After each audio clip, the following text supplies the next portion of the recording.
Qariganingizda kim bilan yashaganingiz yaxshiroq? Agar pulingiz bo'lsa, o'g'lingiz bilan yashang.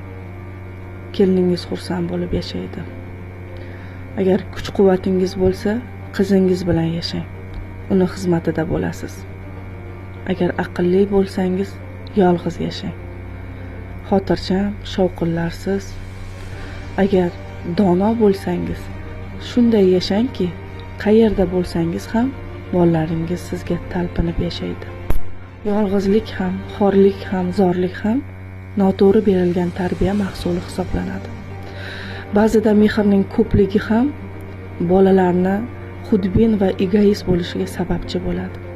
Shuning uchun farzandlarimiz bizni aytganimizni emas, asosan ko'rganini qaytarishadi. Qanday qaramoqchi bo'lsangiz, o'z ota-onangizga shunday munosabatda bo'lingki, farzandlaringizdan ana shunday mehr va e'tibor va g'amxo'rlik quchog'ida qaralik gashtini suring.